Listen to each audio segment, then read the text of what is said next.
모든 국민에게 재난 기본소득 100만 원을 일시적으로 지원할 것을 정부와 국회에 제안합니다.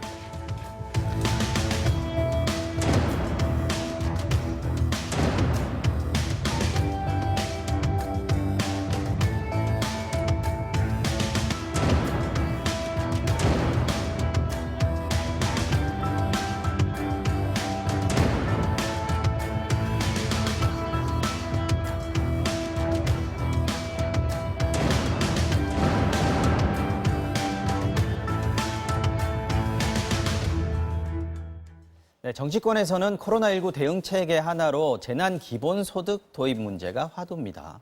정부는 아직은 시기상조라면서 거듭 난색을 표하고 있는데요.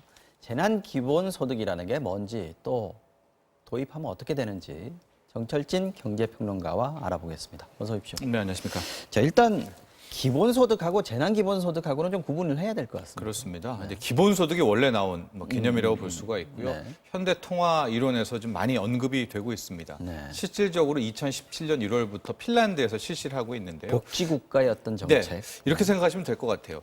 우리가 막 재정 정책을 쓴다든가, 금리를 인하해서 제로 금리를 한다든가, 달러를 찍어내서 뿌린다든가, 이렇게 해도 빈익빈 부익부라든가 빈부격차가 해소가 안 되잖아요. 그러니까 그 마지막 단계로 아예 모든 국민에게 이때 국민은 소득이라든가 자산의 차이가 없는 겁니다.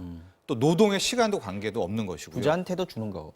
모든 동일하게. 네. 그리고 현금성 자산으로 한 몇 가지 조건이 되는데 이 크게 세 가지 조건을 갖춘 채로 전 국민에게 일정 부분 기본에 해당하는 소득을 나눠주는 것을 기본소득이라고 하는 이제 얘기인데 지금 정치권에서 나온 재난 기본소득은 조금 다르죠.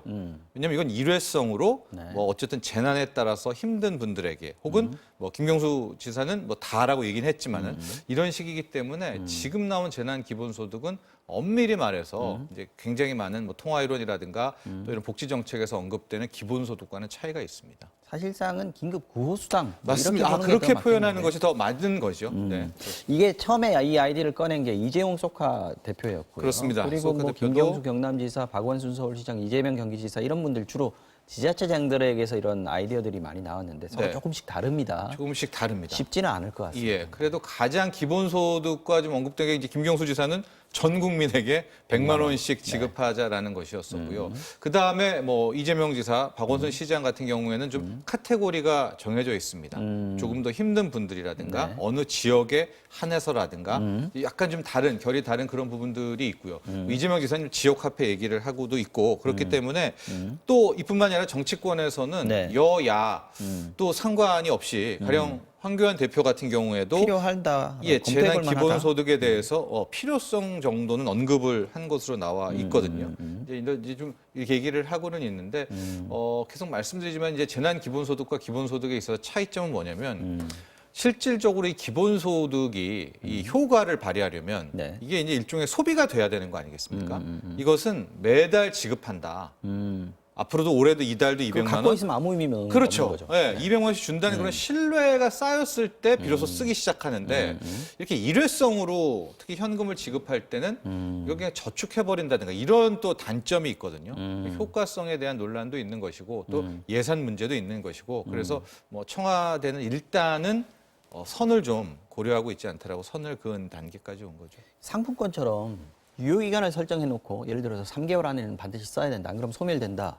이렇게 하면 되지 않을까요? 그렇죠. 이제 그런 기간이니까 아예 현금 대신에 요즘에 카드 문화가 굉장히 그렇죠. 발달이 돼 있으니까 체크 카드 형식으로. 그렇죠. 실은 홍콩과 마카오에서도 현금 카드를 주고 있거든요. 맞아요. 현금 카드를 지급을 하고 네.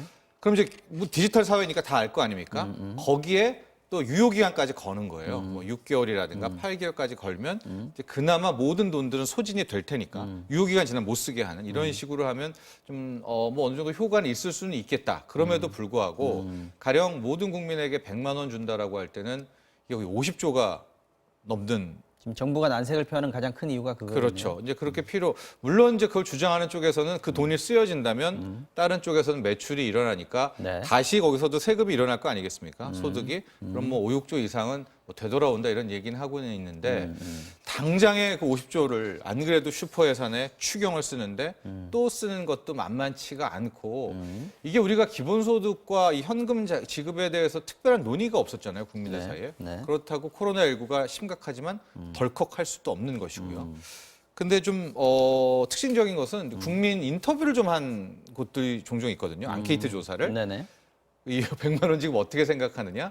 그 결과를 보면 다 달라고 안 그러나요? 반반이에요, 반반. 의외네요. 네. 그런 거 있어요. 그러니까 한쪽에서는 결과적으로 50조를 쓰게 되면 소득 쪽에서 세금을 더 걷어갈 거 아니냐라는 또 이제 반론 때문에 네. 그럴 바에야 미국처럼 감세를 해달라 뭐 이런 주장과 또 반은 일단은 달라 너무 힘드니까 이게 국민도 정확히 반반 정도로 나뉘는 것 같습니다. 알겠습니다. 그런데 먼저 도입하기로 한 곳이 있습니다. 지금 전주 네. 같은 경우는요. 전주 같은 경우에는 굉장히 좀 압축됐습니다. 이제 크게 두 가지로 압축이 되어 있는데요. 네. 전주는 이제 저소득층 5만 명에 대해서 50만 원 지급을 하고 대상을 있고요. 한정했군요. 네, 한정하고 있습니다. 특히 이번 코로나19 관련해서 소상공인이 직격타잖아요. 그러니까 소상공인 분들께서 일정 조건에 충족되고 그게 또 증명될 경우에는 이제 60만 원 이제 이런 식으로 전주는 이제 지자체, 작은 지자체에서 또 거기서 한계를 두면서 이렇게 현금성 자산, 이 기본소득 지급은 하고 있습니다. 알겠습니다. 다른 얘기도 좀 해보겠습니다. 트럼프 대통령이 코로나 관련해서 대국민 연설했다. 앞서도 전해드렸는데 네.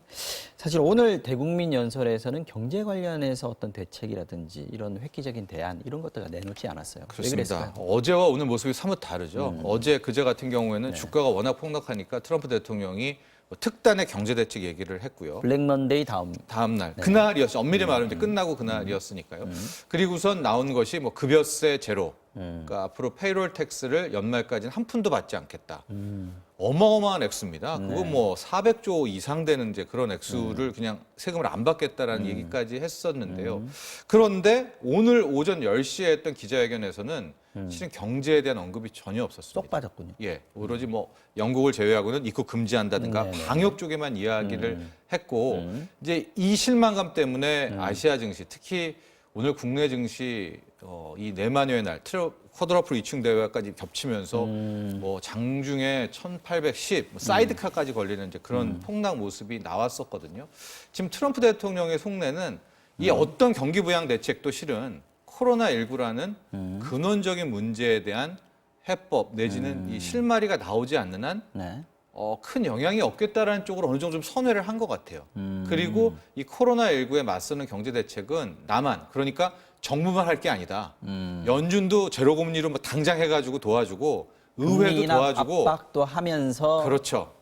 책임도 분산시키면서 바로 그겁니다. 그래서 이제 책임 전가에 대한 분석들이 많이 나오는 거예요. 이것도 공화당의 문제도 아니다. 네. 민주당도 합류해라라면서 새로운 프레임으로 나가려는 모습이 아닌가. 그래서 오늘 기자회견에서는 경제에 대한 한마디가 없었고 그 실망감이 굉장히 컸었습니다. 알겠습니다. 오늘은 여기까지만 듣겠습니다. 정철진 경제평론가였습니다. 고맙습니다.